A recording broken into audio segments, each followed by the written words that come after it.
100 010 001 లోకి మార్చాలి.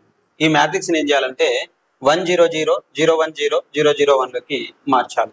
ఇక్కడ మనకు వాల్యూస్ వస్తాయి. ఇక్కడ ఆల్ఫా కానీ బీటా కానీ గామా ఏవైనా వాల్యూస్ వస్తాయి. ఇక్కడ అంటే ఏం చేస్తాం, ఫస్ట్ రోలో ఉన్నటువంటి ఈ ఎలిమెంట్ని 1 లోకి మార్చాలి. 1 లోకి మార్చిన తర్వాత ఈ ఫస్ట్ రోలో ఉన్నటువంటి ఎలిమెంట్ని యూజ్ చేసి సెకండ్ రోలో ఉన్న థర్డ్ రోలో ఉన్నటువంటి ఈ 2 ఎలిమెంట్స్ని 0 లోకి మార్చాలి. అది ఫస్ట్ కండిషన్. సెకండ్ కండిషన్ ఏంటి అంటే సెకండ్ రోలో ఉన్నటువంటి ఈ ఎలిమెంట్ని 1 లోకి మార్చాలి. 1 లోకి మార్చిన తర్వాత ఈ ఎలిమెంట్ని యూజ్ చేసి ఈ 2 కేసెస్ని 0 లోకి మార్చాలి. అది సెకండ్ కండిషన్. థర్డ్ కండిషన్ ఏంటి అంటే దీన్ని 1 లోకి మార్చాలి. అంటే ఇక్కడ ఉన్నటువంటి ఈ ఎలిమెంట్ని 1 లోకి మార్చాలి.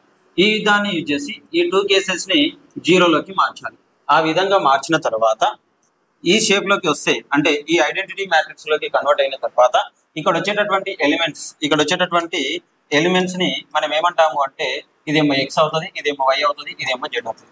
ఈ ప్రాసెస్ చేస్తే దాన్ని మనం గాస్ జోర్డన్ మెథడ్